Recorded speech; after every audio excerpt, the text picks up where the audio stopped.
Good morning student. आज +1 class chemistry में हम करें एटॉमिक स्ट्रक्चर्स। एटॉमिक स्ट्रक्चर से रिलेटेड हमने कुछ टॉपिक कर लिए हैं। आज देखो हमने अपने पिछले वीडियो में रदरफोर्ड मॉडल से रिलेटेड स्टडी किया था। रदरफोर्ड मॉडल्स को अगर हम स्टडी करें तो रदरफोर्ड मॉडल्स में जो ड्रॉबैक थी, लिमिटेशन क्या थी, उसने ये तो करेक्टली हमें बता दिया कि सेंटर में न्यूक्लियस है, लेकिन वो unable to explain position of electrons. और इस फॉर्म में उसने इलेक्ट्रॉन्स की पोजीशन, यानी अगर रदरफोर्ड मॉडल को हम एक पिक्चराइज करें तो इस फॉर्म में कर सकते हैं। दैट मीन्स क्या होगा, अगर नेगेटिवली चार्ज और पॉजिटिवली चार्ज पार्टिकल्स हैं, आपस में क्या होगा अट्रैक्शन। अगर ये हायर से लोअर एनर्जी में आएगा, कम डिस्टेंस में, तो एनर्जी लूज और गेन करेगा। दैट मीन्स किसी ना किसी फॉर्म में यहाँ से एनर्जी लूज होगी। एनर्जी लूज होगी तो एक टाइम आएगा कि electron emerge in nucleus. That's why it is unstable.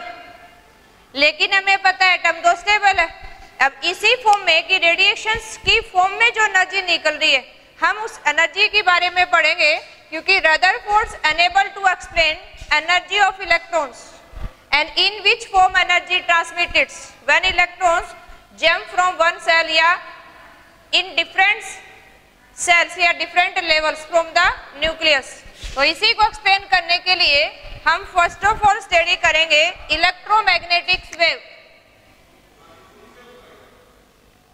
Electromagnetic wave. देखो आज हम स्टडी करने जा रहे हैं इलेक्ट्रोमैग्नेटिक वेव। इसी को हम बोलते हैं रेडिएंट एनर्जी, बोलेंगे हम इसी को।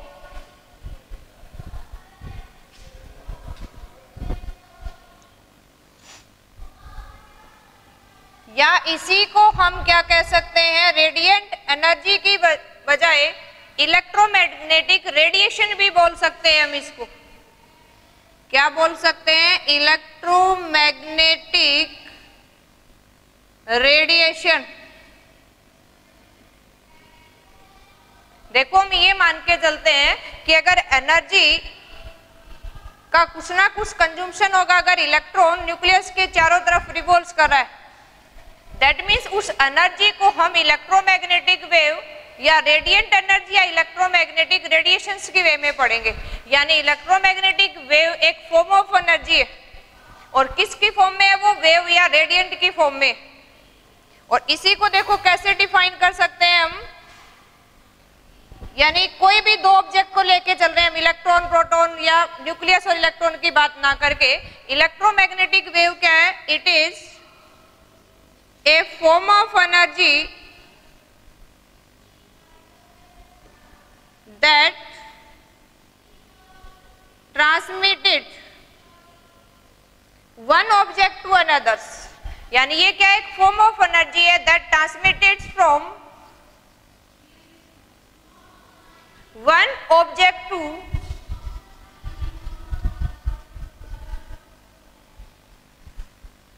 another in form of wave or radiation. इसको हम क्या बोलेंगे, इलेक्ट्रोमैग्नेटिक वेव। यानी हम टू ऑब्जेक्ट की बात कर रहे हैं, ये ऑब्जेक्ट अपने इलेक्ट्रॉन्स या न्यूक्लियस या एक सेल से इलेक्ट्रॉन दूसरी सेल में, लेकिन हम सिंपली यहाँ कर रहे हैं ऑब्जेक्ट लेके। Object means anything, smallest electron से लेके कोई भी लार्ज साइज। यानी इलेक्ट्रोमैग्नेटिक्स क्या है, एक फॉर्म ऑफ एनर्जी है जो वेव की फॉर्म में भी हो सकती है या रेडिएशंस की फॉर्म में भी हो सकती है।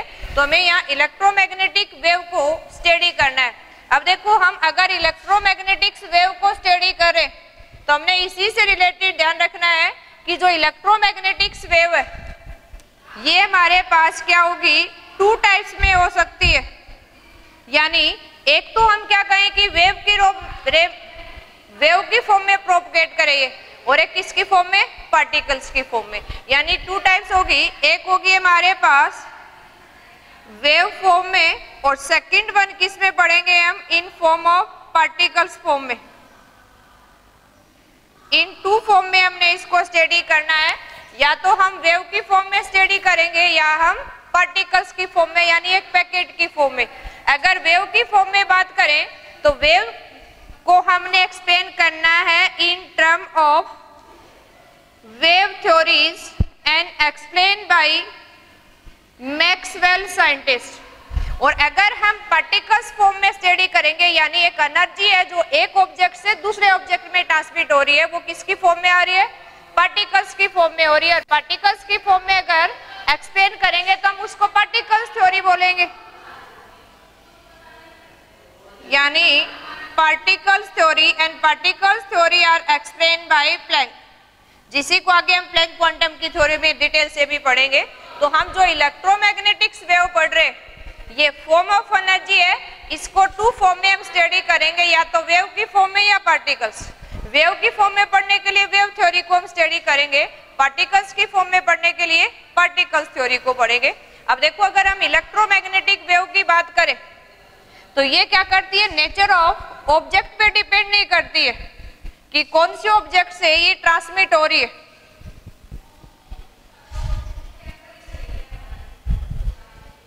देखो, इसी से रिलेटेड अगर जनरल इंपॉर्टेंट पॉइंट याद रखें, it does not depend upon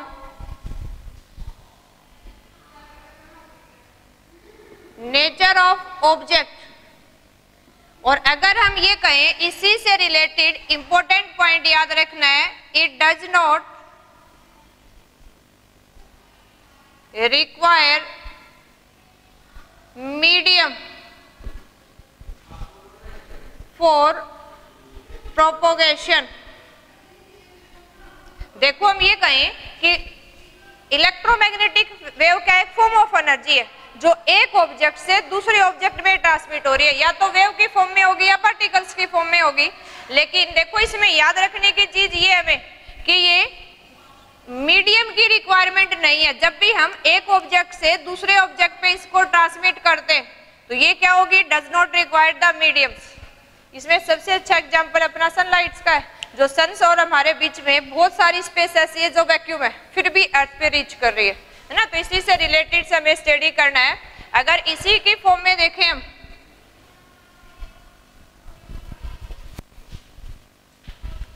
देखो, जैसे हम इलेक्ट्रॉन प्रोटॉन्स की बात करनी, इलेक्ट्रॉन नेगेटिव चार्ज है और रदरफोर्ड ने कहा कि इलेक्ट्रॉन्स रिवॉल्व कर रहा है न्यूक्लियस के चारों तरफ। तो हम ये कहेंगे, देखो, इसी से रिलेटेड सबने ध्यान रखना है, if any charge particles accelerate या एक्सेलरेटेड हो रहा है, कंटिन्यू चेंज हो रहा है स्पीड के साथ, है ना, टाइम के साथ वेलोसिटी चेंज हो रही है तो एक्सेलरेटेड हो गया। If charge particle accelerated, it produced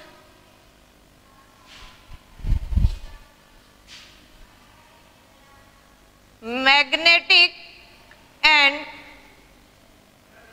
electric field ना। ये फिजिक्स में थोड़ा सा हम पढ़ते हैं, कोई चार्ज पार्टिकल मूव कर रहा है, जैसे हमने 10th में भी फिजिक्स में लेसन में पढ़ते हैं, अगर चार्ज मूव कर रहा है तो उसके अराउंड मैग्नेटिक फील्ड क्रिएट हो जाता है। इसी तरह से अगर कोई भी चार्ज पार्टिकल एक्सेलरेट कर रहा है तो क्या प्रोड्यूस करेगा? Magnetic and electric field. इसके साथ क्या ध्यान रखना है?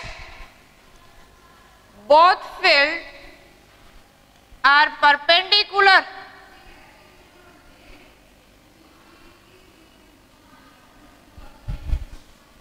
To each other and also with direction of propagation।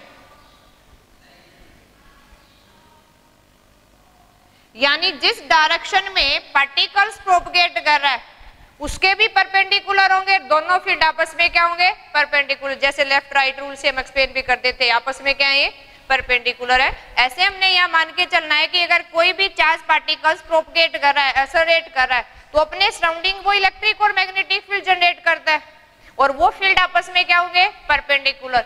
दोनों आपस में भी परपेंडिकुलर होंगे, क्या होंगे? Perpendicular to direction of propagation of charge particles. जो भी चार्ज पार्टिकल्स प्रोपगेट कर रहा है उनके आपस में क्या होंगे? परपेंडिकुलर होंगे। इसी से रिलेटेड हमने ये 3 पॉइंट्स याद रखने हैं। फिर देखो हम वेव को स्टडी करते हैं, कह रहे हैं कि मान लो अपना ये डायरेक्शन ऑफ प्रोपगेशन है, यहाँ कोई भी चार्ज पार्टिकल्स प्रोपगेट कर रहा है,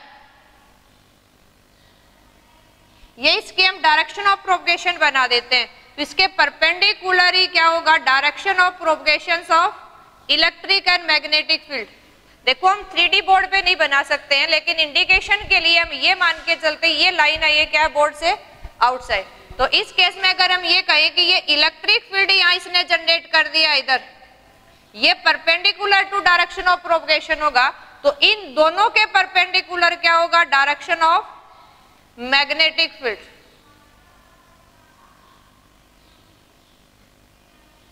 और ये हमें किसको एक्सप्लेन कर रहा है, इलेक्ट्रिक फील्ड जो जनरेट हो रहा है। यानी अगर इनकी देखें हम, ये भी 90 डिग्री है और इसके साथ ये भी किस पे होगा, 90 डिग्री पे, यानी तीनों आपस में क्या एक दूसरे के साथ 90 डिग्री पे। अब इसी की फॉर्म में देखो हम जनरल स्टडी कर लेते हैं कि कोई भी वेव की फॉर्म में अगर जनरेट कर रहा है तो वेव्स की कैरेक्टरिस्टिक स्टडी कर लेते हैं हम। देखो जनरली अगर हम बात करें फर्स्ट वेव थ्योरी के अनुसार स्टडी कर रहे हैं, तो हम फर्स्ट ऑफ ऑल हमें क्या होना, पता होना चाहिए वेव क्या है। वेव क्या है, डिस्टरबेंस इन मीडियम है।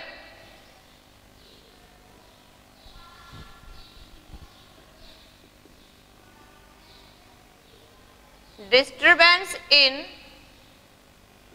मीडियम जनरली अगर हम इंडिकेट करके देखें, देखो अगर हम सिंपली ये कहें कि एक फिक्स ऑब्जेक्ट के साथ हमने कोई भी स्ट्रिंग को टाई अप कर दिया, दोनों साइड से अगर हम मान लो टाई अप कर दें, जैसे हमने अपने कपड़े वगैरह सुखाने के लिए रस्सी बांध देते हैं, इसको जैसे ही हम डिस्टर्ब करेंगे या किसी पॉन्ड में वाटर हम पत्थर डाल देते हैं, तो पानी के अंदर भी क्या बन जाती है, एक वेव बन जाती है। तो वेव क्या, डिस्टरबेंस इन मीडियम है। इसको एक्सप्लेन करने के लिए देखो हम जैसे इसको डिस्टर्ब करेंगे तो ये इस फॉर्म में अप एंड डाउन मूव करता है।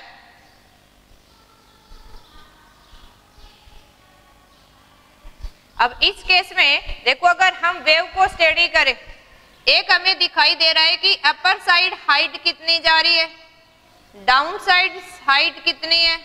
एक हम स्टडी करेंगे, देखो जो अपर साइड है अपना या लोअर साइड है, अपर साइड के लिए हम क्या वर्ड यूज करते हैं, क्रस्ट। यानी कोई भी वेव जनरेट हो रही है वो मैक्सिमम कितनी हाइट अटेन कर रही है, ये मैक्सिमम को क्या बोलते हैं, क्रस्ट। और डाउनवर्ड कितनी जा रही है, इसके लिए हम क्या वर्ड यूज करते हैं, ट्रफ। नेक्स्ट आ गया तो ये भी क्रस्ट है। अब अगर हम बात करें, देखो कोई भी दो क्रस्ट और ट्रफ के बीच की जो डिस्टेंस है, यानी यहां से लेके और यहां तक जो हम डिस्टेंस की बात करें उसको हम लैम्डा से इंडिकेट करते हैं। और ये किसको एक्सप्लेनेशन दे रहा है, हमें इंडिकेशन दे रहा है वेव लेंथ। यानी ये कुछ टर्म्स पढ़ेंगे हम वेव से रिलेटेड। ये जितनी हम इसकी मैक्सिमम हाइट या डेप्थ देख रहे हैं इसको हम बोलते हैं एम्पलीट्यूड, ए से इंडिकेट करते हैं। इसके बाद देखो इसी में रिलेटेड कुछ वर्ड्स हम इसी से स्टडी करेंगे, यानी कैरेक्टरिस्टिक्स ऑफ वेव्स हम स्टडी कर रहे हैं। कैरेक्टरिस्टिक्स ऑफ वेव, इसी के ऊपर अपने एग्जाम में क्वेश्चन बन जाते हैं। अब कैसे बनेंगे वो इसकी रिलेशन पढ़ेंगे हम कैरेक्टरिस्टिक्स ऑफ वेव में। देखिए सबसे पहले हम बात करें कि वेव कोई भी जनरेट हो रही है तो उसके अंदर क्रस्ट और ट्रफ का फॉर्मेशन होगा, उसी के अंदर distance between two successive crust, दो क्रस्ट के बीच की डिस्टेंस होगी, इसको क्या बोलते हैं, वेवलेंथ। यानी इससे रिलेटेड कुछ इसकी जो प्रॉपर्टीज है वो स्टडी करनी है हमने। जैसे हम ये कहें कि सिंपली फर्स्ट वन कैरेक्टरिस्टिक की बात करें कि मैक्सिमम हाइट या डेप्थ कितनी है, उसको हम क्या बोलते हैं, एम्पलीट्यूड बोलते हैं। एम्पलीट्यूड को हम ए से डिनोट करेंगे। एम्पलीट्यूड है क्या, मैक्सिमम हाइट ऑफ क्रस्ट, या फिर क्या कह सकते हैं, maximum depth of trough. Trough किसको बोलते हैं, डाउनवर्ड जो जा रहा है। क्रस्ट किसको बोलते हैं, जो अपवर्ड है। या तो कितनी हाइट गेन की या कितनी डेप्थ गेन की, वो क्या है हमारा एम्पलीट्यूड है ये। एम्पलीट्यूड है दैट मीन्स हाइट है।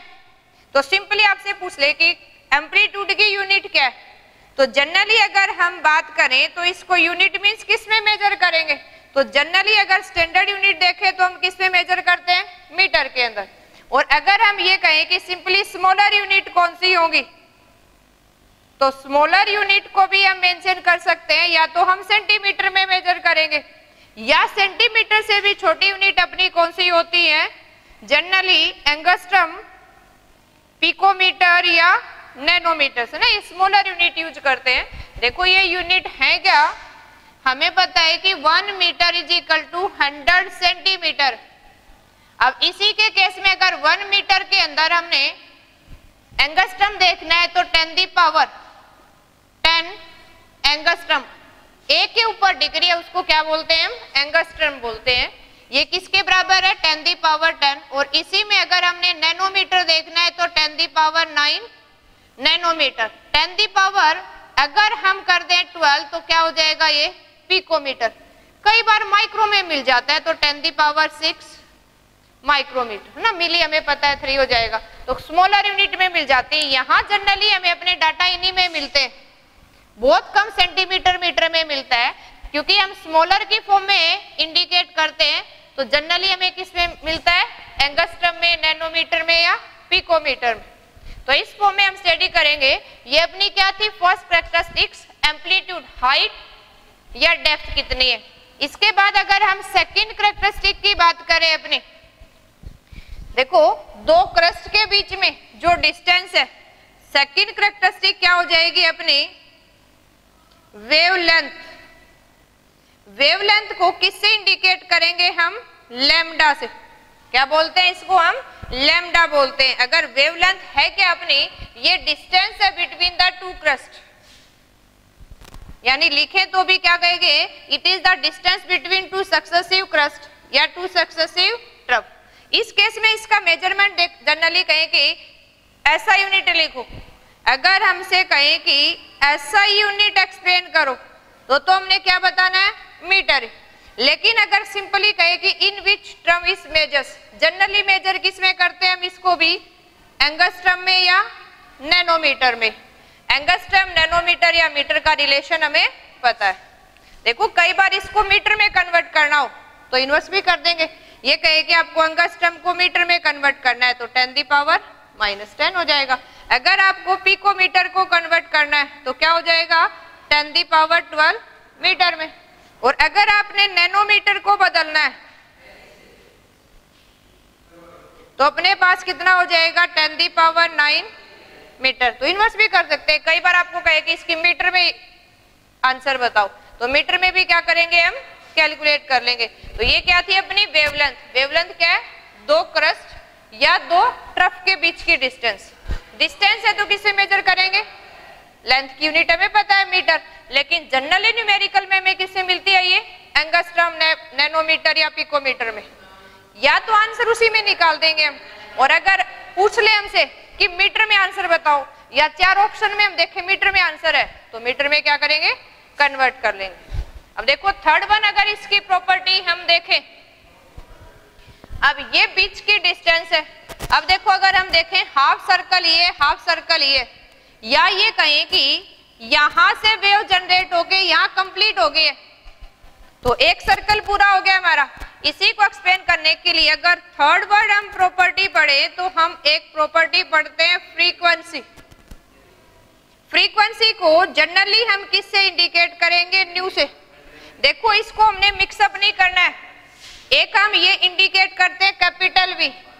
कैपिटल वी वोल्ट को इंडिकेट करता है जिसमें हम पोटेंशियल को मेजर करते हैं। एक हम यूज करते हैं स्मॉल वी। स्मॉल वी किसको इंडिकेट करता है, वेलोसिटी को, या हम सिंपली क्या बोले इसको, स्पीड, क्योंकि मैग्नीट्यूड तो सेम होता है, डायरेक्शन में डिफरेंस है ये। तो स्मॉल वी से किसको, वेलोसिटी को। लेकिन हमने इसको इस फॉर्म में बनाई, अल्फाबेट का लेटर नहीं है, यहाँ हमने लेफ्ट साइड में इसको बेंड करके बनाया है। ये किसको इंडिकेट करता है, फ्रीक्वेंसी को। ये थोड़ा सा डिफरेंशिएट करके रखना है हमने। तो अब हम स्टडी करने जा रहे हैं फ्रीक्वेंसी, और ये क्या है, न्यू। इसको हम बोलेंगे भी कैसे, न्यू बोलेंगे, ये भी वी बोलते हैं, ये भी वी, लेकिन स्मॉल वी है तो वेलोसिटी या स्पीड बता रही है हमें, और कैपिटल वी किसको बताती है, पोटेंशियल वोल्ट को इंडिकेट कर रही है। अब देखो हम बात करें अपनी फ्रीक्वेंसी की। फ्रीक्वेंसी क्या होती है कि पर यूनिट टाइम में कितनी वेवलेंथ कंप्लीट हो रही है, यानी number of wave complete in पर सेकेंड, क्योंकि टाइम की अगर यूनिट देखें तो अपनी सेकेंड है, तो फ्रीक्वेंसी क्या हो जाएगी, number of wave complete in पर सेकेंड। देखो नंबर ऑफ वेव, तो नंबर की तो कोई यूनिट होती नहीं, और पर सेकेंड में कितनी हो रही है, दैट मीन्स अगर इसकी यूनिट की बात करें तो क्या हो जाएगी ये पर सेकेंड, और पर सेकेंड को ही किसके बराबर मान लिया है, हर्ट्ज के बराबर। हर्ट्ज को सिंपली कैसे राइट अप करते हैं, एच कैपिटल और जेड स्मॉल लिखना है हमें। तो या तो आपको कैसे राइट किया हुआ मिले कि यूनिट क्या है पर सेकेंड, या पर सेकेंड ही किसके बराबर है, हर्ट्ज के बराबर। ये साइंटिस्ट के सरनेम के अनुसार नाम दे दिया है, यानी पर सेकेंड बोले या इसको हर्ट्ज बोले। है क्या फ्रीक्वेंसी कि पर सेकेंड में कितनी वेव कंप्लीट हो रही है, तो उसको हम क्या बोलेंगे, पर सेकेंड में कितनी वेव कंप्लीट हो रही है उसको क्या बोलेंगे, हम फ्रीक्वेंसी बोलेंगे। तो हमारे पास एक रिलेशन भी आ गया। क्या रिलेशन आया है कि फ्रीक्वेंसी किसके बराबर है, 1/टाइम। डायरेक्टली भी निकाल सकते हैं, यहां अपनी न्यू फ्रीक्वेंसी को इंडिकेट करी है, टी टेम्परेचर को लिखते हैं कैपिटल से, लेकिन यहां हम टी किसके लिए इंडिकेट कर रहे हैं, टाइम के लिए, और टाइम भी किस में लेना है हमने, सेकंड में। तो इनवर्स ऑफ टाइम ही क्या है, फ्रीक्वेंसी। अब इसी से रिलेटेड हम इसकी नेक्स्ट वन प्रॉपर्टी पढ़ते हैं। देखो यहाँ अगर वेलोसिटी की बात करें, यानी किस स्पीड से अपनी वेव रन अप कर रही है, प्रोपगेट कर रही है, तो अगर हम नेक्स्ट इसकी कैरेक्टरिस्टिक की बात करें तो सिंपली कह देते हैं स्पीड या वेलोसिटी, लेकिन यहाँ जनरली हम वर्ड स्पीड यूज कर लेते हैं।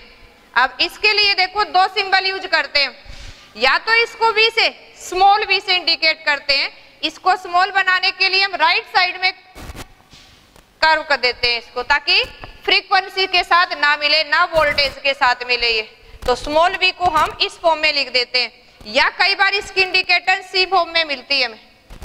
ये तो हम जनरली किसके लिए लिखते हैं, स्पीड ऑफ एनी ऑब्जेक्ट या वेव ऑफ प्रोपगेटिंग ऑब्जेक्ट, और सी हम किसके लिए यूज करते हैं, जनरली स्पीड ऑफ लाइट के लिए। और लाइट कौन सी लेते हैं जनरली हम, सनलाइट, जो सन रेडिएशन आ रही है उनके लिए, क्योंकि इसकी टर्म हम क्या मान के चलते हैं, कांस्टेंट मान के चलते हैं। अगर इसी को अब रिलेशन में ले हम, देखो स्पीड या वेलोसिटी हमें मैथमेटिकली पता है, डिस्टेंस अपॉन क्या होता है, टाइम।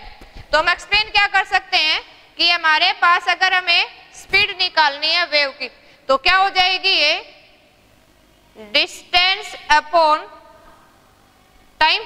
डिस्टेंस को किससे मेजर कर रहे हैं हम, वेवलेंथ में, तो डिस्टेंस की जगह हम क्या राइट कर सकते हैं, वेवलेंथ, और टाइम के लिए क्या इंडिकेट करते हैं हम, इनवर्स ऑफ टाइम है हमारा। या तो हम यहां मेंशन करें टाइम, जिसको हम सेकंड में ले रहे हैं, या 1/, हम जो टाइम यूज कर रहे हैं वो किसके बराबर है, फ्रीक्वेंसी के बराबर। तो अपने पास एक इन्हीं को यूज करके एक फॉर्मूला बन गया है कि वेलोसिटी किसके बराबर है, वेवलेंथ इनटू फ्रीक्वेंसी, क्योंकि 1/टाइम किसके बराबर है, फ्रीक्वेंसी। हमने इस फॉर्मूले के ऊपर न्यूमेरिकल करने अभी, है ना, जनरली पूछे जाते हैं कोरिलेट करके हम कि किसी भी ऑब्जेक्ट की जो प्रोपगेट कर रहा है, तो उस केस में हमें वेलोसिटी गिवन है, वेवलेंथ है, तो फ्रीक्वेंसी निकाल सकते हैं, और फ्रीक्वेंसी वेवलेंथ गिवन है तो वेलोसिटी निकाल देते हैं। और कई बार अगर हमें नेचुरल ऑब्जेक्ट दे रखा है तो उस केस में हम यहाँ कांस्टेंट टर्म v और c को बराबर पुट करेंगे, और इसकी वैल्यू फिक्स रहेगी, कितनी है इसकी वैल्यू, 3 × 10⁸ मीटर पर सेकेंड। अगर हमें वेलोसिटी गिवन नहीं है और कोई भी इलेक्ट्रॉन प्रोटॉन सब एटॉमिक पार्टिकल्स दे रखा है, हमें फ्रीक्वेंसी देके वेवलेंथ पूछ रखी है या वेवलेंथ देके फ्रीक्वेंसी, उस केस में हम वेलोसिटी कितनी पुट करेंगे, फिक्स, एक कांस्टेंट टर्म है और ये फिक्स रहेगी। और ये क्या है, स्पीड ऑफ लाइट कितनी है, 3 × 10⁸ मीटर पर सेकेंड। अब इसी से रिलेटेड देखो हमारे पास अब तक दो फॉर्मूले आ गए, एक फ्रीक्वेंसी टाइम से निकाल सकते हैं, टाइम से फ्रीक्वेंसी, एक हम वेलोसिटी हमारे पास है या स्पीड ऑफ लाइट है, तो हम वेवलेंथ और फ्रीक्वेंसी। इसी के साथ देखो अगर हम बात करें इसकी नेक्स्ट वन प्रॉपर्टी क्या हो जाएगी, वेव नंबर की बात करें, देखो एक हमने वेवलेंथ पढ़ी है और एक क्या हो जाएगी property wave number. Wave number को किससे इंडिकेट करते हैं हम, वी बार से इंडिकेट करेंगे। अब वेव नंबर क्या है कि पर यूनिट लेंथ में कितनी वेव कंप्लीट हो रही है, यानी उस वेव की इस वेवलेंथ पे डिपेंड कर रहा है। या तो हम ये कहें कि 1 मीटर में कितनी वेव कंप्लीट हो रही है, या कहें कि 1 सेंटीमीटर के अंदर कितनी वेव आ रही है। तो वेव नंबर क्या होंगी, number of wavelength complete in unit length, कि यूनिट लेंथ के अंदर कितनी वेवलेंथ कंप्लीट हो रही है। और यूनिट लेंथ है, दैट मीन्स अपनी जो वेव नंबर है वो किसके बराबर हो जाएगी, inverse of wavelength. Third one formula आ गया अपने पास, वी बार से किसको इंडिकेट करें, वेव नंबर को। वेव नंबर निकालने के लिए अगर वेवलेंथ है तो उसका इनवर्स कर देंगे, कई बार वेव नंबर दे रखा है तो क्या होगा, इनवर्स करके वेवलेंथ आ जाएगी। तो एक रिलेशन अपने पास ये हो गया है। तो ये डिफरेंस टर्म यूज करके हम न्यूमेरिकल सोल्व आउट करके देखेंगे। देखो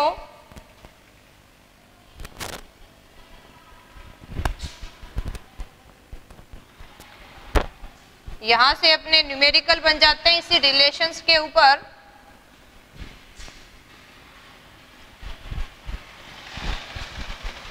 देखो अपने पास जो फॉर्मूले, यानी फ्रीक्वेंसी के लिए फॉर्मूला क्या है, 1/टाइम। हमारे पास वेलोसिटी के लिए क्या फॉर्मूला है, वेवलेंथ इनटू फ्रीक्वेंसी। और हमारे पास वेव नंबर के लिए रिलेशन है 1/λ। रिवर्स करके लिख सकते हैं और यही किसके बराबर है, c।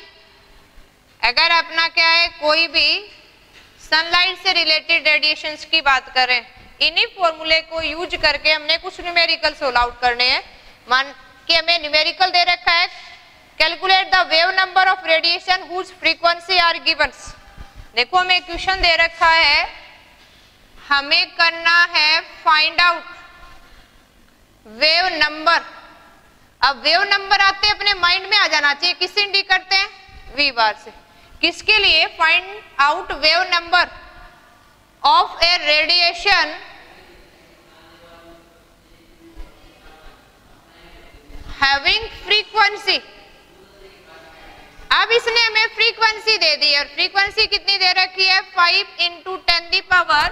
लेट हमें दे दी है ये 11 हर्ट्ज। हमें जितनी भी मिले हम उसको सोल्व आउट कर लेंगे। अब इस केस में देखो हमें फ्रीक्वेंसी गिवन है, वेव नंबर पूछा गया है। अब किससे निकाल सकते हैं, हमने 3 फॉर्मूले पढ़े। हमारे पास फ्रीक्वेंसी है तो पहले क्या निकालनी पड़ेगी हमें, वेवलेंथ, क्योंकि स्पीड ऑफ लाइट हमें पता है।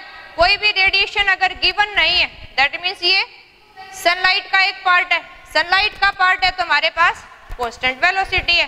तो हम यहाँ से सॉर्ट आउट करेंगे कि गिवन कंडीशन में आपको फ्रीक्वेंसी गिवन है, दैट इज 5 × 10⁻11 हर्ट्ज। आपको यहाँ वेव नंबर कैलकुलेट करना है, रेडिएशन से यहाँ इंडिकेट कर रहा है, दैट मीन्स हम लिखेंगे कि हमें पता है कि वेलोसिटी किसके बराबर है, 3 × 10⁸ मीटर पर सेकंड के बराबर। अब इन दोनों का आपस में क्या रिलेशन है हमारे पास, यानी c किसके बराबर है, λ × न्यू। और हमें क्या चाहिए अभी, लैम्डा निकालने, क्योंकि फ्रीक्वेंसी के साथ तो डायरेक्ट कोई रिलेशन वेव नंबर का है ही नहीं। अब हम पहले क्या निकालेंगे, वेवलेंथ निकालेंगे, यानी वेवलेंथ के लिए क्या फॉर्मूला बन गया, c/ν। अब इसी से सॉर्ट आउट करके फॉर्मूले में पुट कर देते हैं, C की वैल्यू अपने पास कितनी है 3 इंटू 10⁸। न्यू की वैल्यू कितनी है अपने पास 5 इंटू 10⁻11। इसको सोल्व कैसे करना है, देखो सबसे पहले हम 10 वाले को सोल्व कर लेते हैं।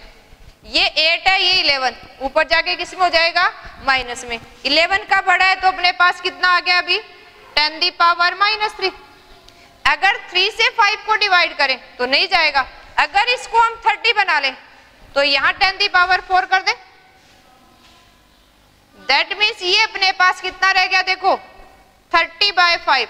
हमने इसको क्या कर दिया, एक जीरो इंक्रीज किया तो माइनस में पावर क्या हो गया इंक्रीज, यानी डेसिमल को इधर लेके गए हम। अब इसको सोल्व आउट कर देंगे हम इजीली, पूरा पूरा चला जाएगा 6 इंटू 10⁻4। ये अपनी किस में थी मीटर में, तो यहाँ भी क्या लिखेंगे मीटर में, क्योंकि ये अपनी हर्ट्ज में, हर्ट्ज पर सेकंड है तो सेकंड से सेकंड कैंसिल हो जाएगी, अपनी यूनिट क्या रह गई है मीटर। अब ये देखना है हमने आंसर किस में पूछा गया है। अगर आंसर मीटर में है तो मीटर में हो गया, नहीं है कहेगी एंगस्ट्रम में आंसर है अपना तो एंगस्ट्रम में कन्वर्ट करेंगे, नैनोमीटर में है तो नैनो में, पिको में है तो पिको में, और सिंपली अगर थ्योरेटिकली सोल्व आउट करें तो अपना आंसर आ गया है। नई ऑप्शनल क्वेश्चन में ऑप्शन को देख के हमने अपना आंसर देना है कि एंगस्ट्रम में आंसर है तो एंगस्ट्रम में निकालेंगे हम, नैनोमीटर में है तो नैनोमीटर में। इसी तरह से देखो अगर हमें क्वेश्चन इस फॉर्म में दिया गया हो, अगर हमें वेव नंबर दे दे, ये कह दें questions wave number of a beam of light, देखो अगर क्वेश्चन अपना ये बन जाए if wave number of a beam of light is 400 पर सेंटीमीटर, यूनिट से ही पहचान लेंगे वेव नंबर क्या होता है इनवर्स ऑफ वेवलेंथ। तो आपको क्या दे रखा है वेव नंबर दे रखा है, हमें कैलकुलेट क्या करना है what is the wavelength of light in nanometre. हमसे ये पूछ लिया what is wavelength of light in nanometer, किसने पूछ लिया हमें नैनोमीटर में। इसी के साथ कह दे also find out its frequency ना, जस्ट उससे अपोजिट हो गया। अभी वहां में वेव नंबर कैलकुलेट करना था, यहाँ में वेव नंबर से क्या कैलकुलेट करना है वेवलेंथ, लेकिन यहाँ दे दिया अभी हमें किसमें कैलकुलेट करना है नैनोमीटर में। यूनिट क्या दे रखी है हमें सेंटीमीटर, तो सेंटीमीटर को नैनोमीटर बनाएंगे हम। सिंपली अगर कन्वर्ट कर लें कि हमें क्या दे रखा है वेव नंबर दे रखा है 400 पर सेंटीमीटर, हम वेवलेंथ कैलकुलेट कर दे सकते हैं, इनवर्स ऑफ वेव नंबर हो जाएगा और अपने पास क्या वैल्यू आ जाएगी अभी 1/400 करेंगे। अब इसको अगर सोल्व आउट करेंगे तो अपनी फॉर्म में हमने सोल्व आउट कर लेना है। कैसे सोल्व आउट करेंगे ऐसे टर्म को, इनको हम अपर साइड ले जाते हैं, क्या हो जाएगा अपना 10⁻²। अब देखो 1 से तो 4 नहीं जाता है, तो अगर इसको हम 10 मान लें तो यहाँ क्या कर दें 3, यानी 10/4, इसको सोल्व कर सकते हैं आसानी से। अब ये अपना आंसर किस में आ जाएगा 4 2 जा 8 पे और 4 5 जा 20 इंटू 10⁻³ -3 क्या है अब ये भी हमारा पर सेंटीमीटर था तो क्या आ गया ये सेंटीमीटर। देखो अब ये आंसर आ गया अपना, लेकिन हमसे पूछा किसमें नैनोमीटर में। नैनोमीटर में अपने कितने सेंटीमीटर हो जाएंगे अभी देखो, अगर हम 1 नैनोमीटर सेंटीमीटर से बनाना है हमने तो 1 सेंटीमीटर में 10⁻³ कितने हो जाएंगे 7 नैनोमीटर। मीटर 9 है तो सेंटीमीटर कितने हो गए 7। अब सेंटीमीटर को हम नैनोमीटर में कन्वर्ट कर देंगे, सेंटीमीटर हमारे पास है तो इसी को क्या से मल्टीप्लाई कर दें 10⁻7, क्या बन गए अपने पास नैनोमीटर। अब इसको सोल्व कर सकते हैं, देखो पावर में -3 है, ये कितना है 7, तो कितना कर गया अपने पास प्लस में 4, यानी कितना आ गया 2.5 इंटू 10⁻4 नैनोमीटर। ये अपने पास क्या आ गई है वेवलेंथ आ गई। अगर ये कहे कि फ्रीक्वेंसी निकालो हम, तो फ्रीक्वेंसी का रिलेशन भी हमें पता है। देखो इसका फर्स्ट पार्ट सोल्व हो गया है, सेकेंड पार्ट हमने सोल्व आउट करना हो तो हमारे पास रिलेशन क्या था, C is equal to lambda into frequency. अब C कांस्टेंट टर्म है, फ्रीक्वेंसी चाहिए हमें, तो इसी फॉर्म में सोल्व आउट करें। यहाँ ये ध्यान रखना है ये अपनी सेंटीमीटर में आई है और अपनी वेलोसिटी ऑफ लाइट क्या थी, 3 इंटू 10⁸ मीटर पर सेकेंड। तो इसको भी किस में कन्वर्ट करेंगे, पहले मीटर में। ये सेंटीमीटर में आई थी, इसी को मीटर में कन्वर्ट कर देते हैं। और हमें पता है देखो, अगर हम 1 सेंटीमीटर को मीटर में कन्वर्ट करें तो -2 मीटर हो जाएगा, यानी पावर क्या कर देंगे हम, इंक्रीज। तो इस फॉर्मूले में पुट कर दें अभी, यानी हमें फ्रीक्वेंसी निकालनी है तो क्या हो जाएगी, C अपॉन लैम्डा। इस फॉर्म में लैम्डा को वेलोसिटी ऑफ लाइट पुट कर दी हमने 8 मीटर पर सेकेंड। अब लैम्डा की वैल्यू हमने ये जो अपने पास सेंटीमीटर में आई थी इसको मीटर में कन्वर्ट कर देते हैं, कितनी हो जाएगी 2.5 इंटू 10⁻। देखो -3 है और 1 सेंटीमीटर में कितने हैं, 10⁻²। तो हम लिख सकते हैं 10⁵ मीटर। 1 सेंटीमीटर में 10⁻² मीटर है। ये सेंटीमीटर टर्म था अपने पास इतना जो यहाँ यूज कर रहे थे। इस सेंटीमीटर को किस में कन्वर्ट कर दिया हमने, मीटर में। अब इजीली सोल्व आउट कर सकते हैं हम। क्या हो जाएगा अपने पास, देखो 5 ऊपर ले जाएंगे तो क्या हो जाएगा प्लस, यानी ये कितना आ जाएगा हमारे पास 10⁻13। यहाँ कितना रह गया, 3 करेंगे और इसकी डेसिमल हटाएंगे तो 30/5। इसको देखो ऐसे शॉर्टली कर लेना है हमने, 30 कितना रह गया, 25 रह गया हमारे पास। ये 5 6 दैट मीन्स कितना रह गया हमारे पास 1.2। तो यहाँ हम राइट कर देंगे 1.2। अब यूनिट अपनी किस में आई है, ये सेकंड बच गया। हम फ्रीक्वेंसी निकाल रहे हैं तो पर सेकंड आ गया अपना आंसर। और ये क्या आ गया हमारे पास, फ्रीक्वेंसी, है ना। इन्हीं टर्म को यूज करके हम सोल्व आउट कर सकते हैं, है ना। डिफरेंट न्यूमेरिकल सोल्व आउट करेंगे इन्हीं कैरेक्टरिस्टिक्स ऑफ वेव के ऊपर। कुछ न्यूमेरिकल्स आपको पीडीपी की फॉर्म में, होमवर्क की फॉर्म में मिल जाएगा जो आपने सोल्व आउट कर लेना है।